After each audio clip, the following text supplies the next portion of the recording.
So that wraps up our really rapid tour of some tips you can use as you're thinking about the new reality of school. So at this point, I'm thrilled to introduce again Lindsey, Jensen, and Jim Johnson. As Emily mentioned, Lindsey teaches English at Dwight Township High School in Dwight, which is in north central Illinois, and Jim is social studies teacher at Plank Junior High in Oswego, which is in the western Chicago suburbs. So thanks for being with us today. Our audience is really eager to hear from some real live teachers navigating this challenging situation. So I'm going to pass the mic back to Emily to lead that discussion. Great, thank you so much, Marshall. Thank you for everyone adding questions to the chat box. I will say I've seen a group of questions around early learning, which I think is a key topic to address. We have a junior high and a high school teacher on this conversation, but I just want to acknowledge that I see that as a huge need and something we're aware of. So know that we may not get to that in today's conversation, but I'll just highlight that as something that's clearly coming through in your questions and what we're aware of as the field's needs. I'd like to begin with letting Jim and Lindsey introduce themselves and maybe tell us a little bit about what did your classroom look like maybe 2 to 3 weeks ago, and what is your classroom and your e-learning experience looking like in the last 1 or 2 weeks of e-learning? I guess I'll start, Jim. So hi, everybody. Thanks for joining us in what is just an unprecedented time in education. 3 weeks ago, oh, I'm gonna try not to get emotional. 3 weeks ago, it was status quo. We were in the middle of, I teach junior and senior English at Dwight Township High School. So I spend my days with 11th, or I did spend my days with 11th and 12th graders. And it's the greatest joy of my life. And in my senior English classes, we were actually in the middle of filming podcasts that the kids were creating, and they were in the middle of, they had just started filming those. And when I think about how much has changed, and I think about life as we know it now, I think I'm experiencing what all teachers are experiencing right now, and that is just kind of trying to navigate the unknown. I think all of our kids in this scary moment, they need as much consistency as we can provide to them, and that is really challenging, obviously.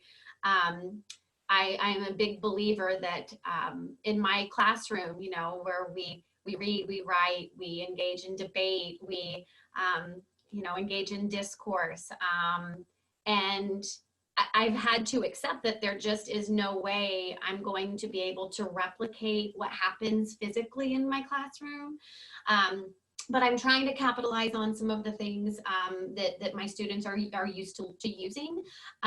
We are a school that promotes Google and Google Classroom. My students are really familiar with that.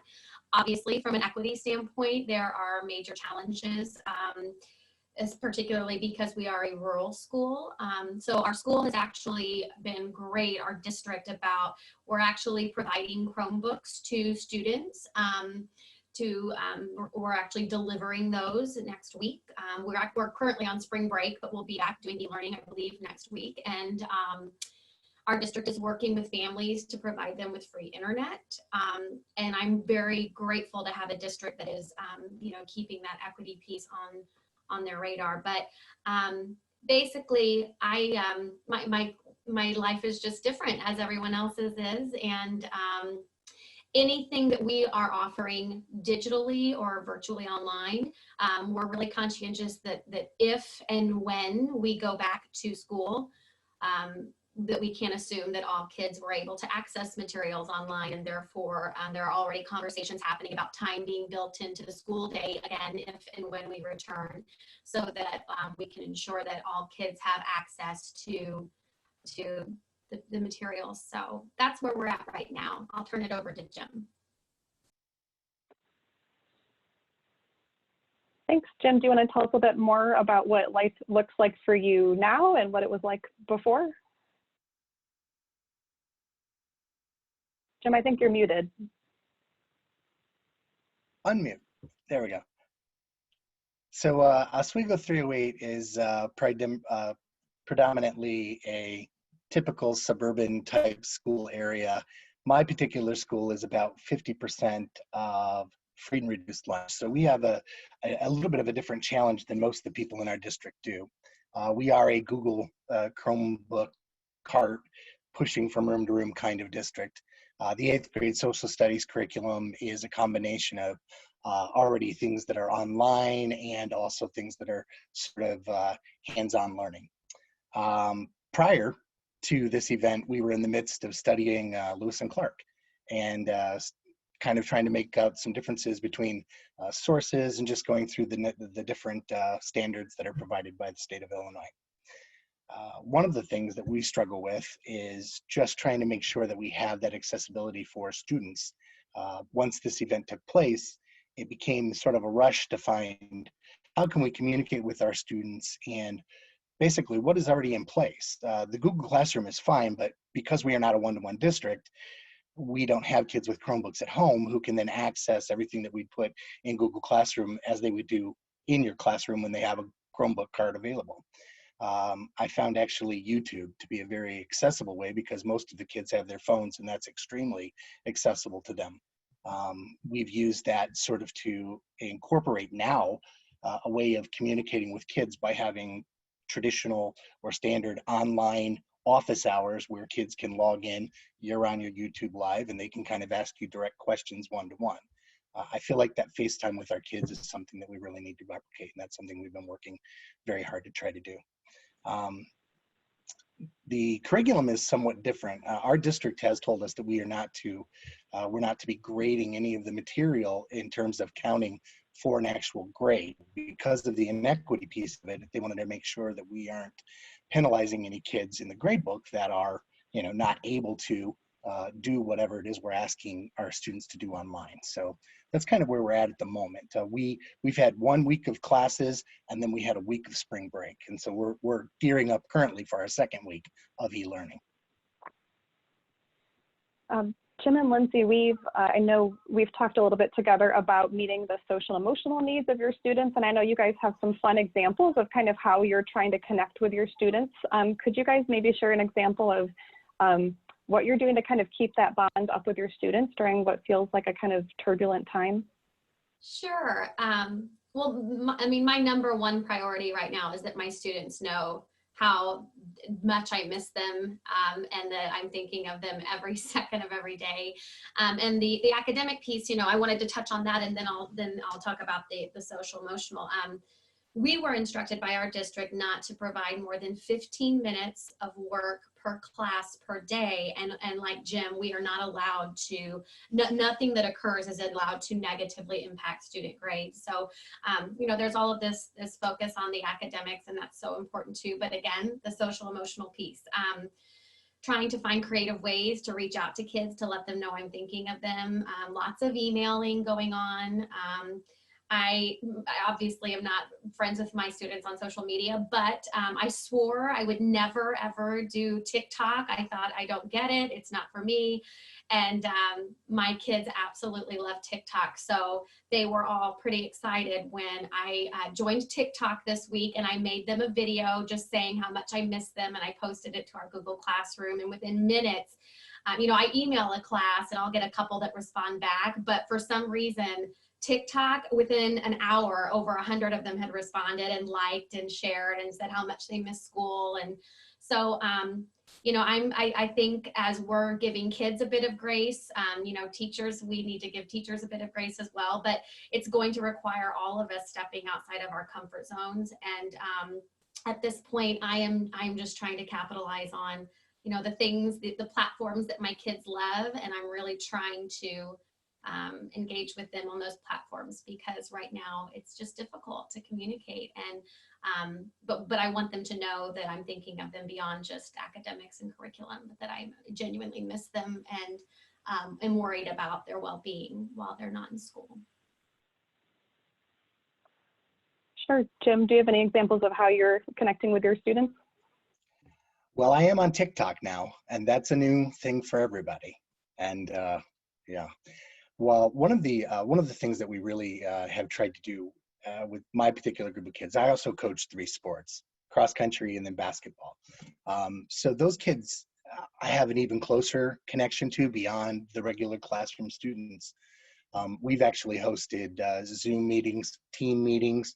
We're not even in season at this point, but we just got on last night for a half hour and talked about basketball. And that was just a nice way to connect with all of the kids. I actually hosted yesterday for the first time an online Minecraft through Xbox, where me and many students, in fact, so many that they kept crashing, just wanted to play Minecraft together and talk and goof around and have a good time. So getting away from the academic part, but just making sure we have that connection, because for me, that personal relationship with the students has always been the most important part of getting them to perform. The junior high kids are so connected with making sure they have an adult in their life that cares about them, that will lead them. And it's amazing how much more they'll produce for you when they feel that connection with you. So that's very important. And then of course, staff. We've had 3 or 4 different kind of staff meetings. I think it's just an excuse at this point because everybody's so bored at home to get on and talk and communicate and talk about the students that we miss very much at this point. Great. The next question I wanted to ask the two of you was what it has looked like partnering with guardians and parents and families as you're kind of passing off some instruction. I know you're maybe working with, you know, some older students who maybe can be in control of their learning, but I'm sure there's still a lot of, you know, communication with those who are working at home with students. Yeah, I wanted to touch on a question that was in the chat box as well. Lots of questions about TikTok. I've only been on TikTok now for 3 days, but it's pretty user-friendly as far as the appropriate use. I highly recommend having, you know, everything set to private. My kids can only see, you know, what I allow them to see. There's no following them on my end, because there are, just like any social media platform, there are inappropriate things on, you know, Facebook, Twitter, and on TikTok. So I wanted to be really clear about that. I had a couple of people asking. To answer your question, Emily, as far as engaging, you know, when I think about schools, I think in this moment, now more than ever, we are reminded about the relationship between school, community, and home. And when I think about engaging with families and parents, you know, our school, we delivered over 260 meals a day last week. So that was, you know, our administrators, teachers who were willing to go and help out. I mean, and at the time, you know, we tried to keep a small group, but I mean, there are kids, we have kids in our building who, with families, kids in our building who, they don't have food and they're not eating if they're not in school. So there's obviously, that's an extreme example of how we are engaging with parents and families. We're literally feeding kids who aren't in school right now, and that's just worries me. But in addition, you know, I have senior parents who are really concerned about, you know, they're emailing asking about milestones, right? Things like prom, things like graduation. And so while I'm trying to manage connecting with kids academically and socially, I'm also trying to manage a lot of really valid concerns from parents about, you know, these milestones in their kids' lives that they fear they're going to miss out on. And unfortunately, I don't have answers for them, but I just try to continue to be a source of support. And finally, I also teach AP English. So there's an added concern from parents who are emailing constantly about how are we going to get our kids ready for this AP English exam. I'm obviously doing a lot of engaging and Zoom conferencing with my AP English class, and it's challenging, but aside from our students being concerned, there are definitely concerns from parents, and I'm hearing from them frequently and trying my best to ease those worries and to just let them know that I will continue to be a formidable force in their kids' lives and be here to support them in whatever way I can. Thanks, Lindsey. There are a couple of things I've noticed scrolling through that I'd like to touch on along with doing with parents. One of the people had asked about doing Zoom meeting with parents. I highly recommend that. I actually find the face-to-face is much better than email in terms of getting the parents to open up and kind of share their struggles and what they're doing with. I feel like keyboard warriors, and all the teachers know what I'm talking about, will subside and you'll get to the heart of what's going on, and they'll see your genuineness a little bit better when you're face to face with them. Number two, somebody asked about elementary school, and I will share that I have a couple of people in my cohort that I've worked with who are doing readings online, and they are recording them. They're using YouTube, and then they're sending those out, which again is very easily accessible. Parents can access it on their phones, so their kids can read along with the teacher at night. That's one of the things they're doing at the elementary school. And then again, they're doing a lot of collaboration. One of my friends, Pam Click, who works third grade elementary, she also teaches fourth grade accelerated reading, so she's in that vein. She also does a lot of stuff online where she invites both the parents and the kids so that they can kind of do the technology together. So they're kind of having like a giant classroom and parent meeting all at the same time. And she's doing not only readings with her kids, but she's doing online activities. So art projects, or the other day, they all baked blueberry muffins together, for example, and the parents and the kids and the teacher all did it together via Zoom. So that was a really nice, just interactive thing again that they did. In terms of also connecting with the parents, now it may greatly depend a little bit on the groundwork that you've laid prior to this event taking place, but my parents have always been very quick to email and ask a lot of questions. I think when you establish with the parents that they know you're going to be online at a particular time and open that up to them as well, that can certainly help them ask questions and get them to the point of answering some of the things that they're dealing with. And they're struggling with the same things we are. I have a class of 35 kids, and how do you get those 4 to stop goofing around? And now it's your child in your own house, and you're still having that issue. How do you get them to stop goofing around? And now they have 1,000 distractions instead of just those few kids. So those conversations, just being real and honest, I think really help the parents kind of adapt to what you're trying to get them to do. Jen and Lindsey, sorry, Lindsey. Hey, Emily, is that all right? Mhm. I really appreciated what he said about, being open, being honest. And that applies to our students too. I know that the relevance of certain activities varies by grade level, but I teach high school kids, and this is not a time when I'm going to assign them punitive work. I'm going to give them choices. I'm going to try to be open-ended, or as open-ended as I can be. For instance, one day it was, I was fortunate to have one day with my kids to kind of prepare them for the potential of us having an open-ended amount, an indefinite amount of these learning days, where we basically, I gave the kids these reflection sheets, these podcast reflection sheets, and a link to school appropriate podcasts for teens. And each day they were kind of picking which ones they listened to and then filling out these reflection sheets. And if they could, they were engaging in conversations online about those podcasts. But in addition, I think this is a moment when in my class, like my AP kids, I'm really encouraging them to focus on media, focus on the media, examine rhetoric that's taking place currently and why. I think this is just a really important moment where, for me at least, giving my kids choice and a little flexibility, a lot of flexibility in what kinds of things they're examining, what they're reading, what they're writing, what they're producing. I think poetry is more important now than ever before to kind of document this unprecedented moment in real time. But I think that just as we're asking for flexibility, we have to provide that same flexibility to our kids. And so for me, at least, in structuring my assignments, I'm really trying to include a lot of student choice, providing them with a large menu of options, but then, just so I don't want this to feel punitive to my high school kids. And so that's driving a lot of my decision making in this moment. Thanks. I know that there are some people joining us who are maybe thinking that their district or school may be about to move to e-learning. So I'm wondering if you guys kind of have like a final tip or something, whether it's a mindset or a strategy, but what would you say to maybe a teacher who's going to now be in your shoes, kind of having to pivot and make that shift?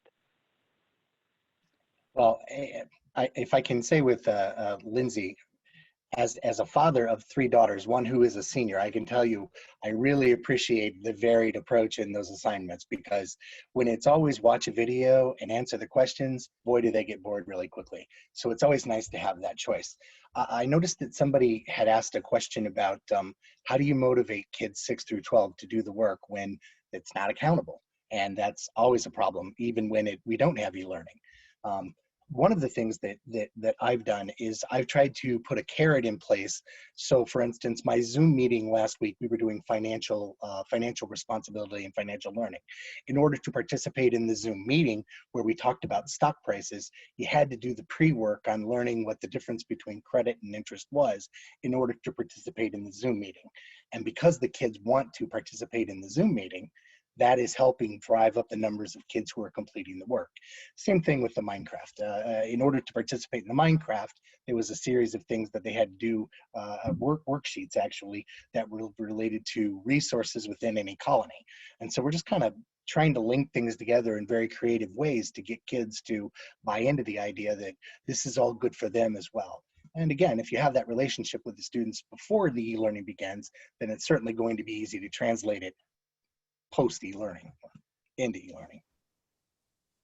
I think for me, I love all of that, Jim. Thank you. I think for me, I've talked to a lot of educators who have been really frustrated with kind of the rollout of e-learning. I think communication is so important from admin. Whenever you're starting e-learning, admin needs to provide clear, concise expectations about what teachers are expected to do, how much work they're supposed to provide, what platforms they should or shouldn't be using. And because these are just uncharted waters, I think that sometimes that's what's getting lost in the shuffle are clearly communicated expectations.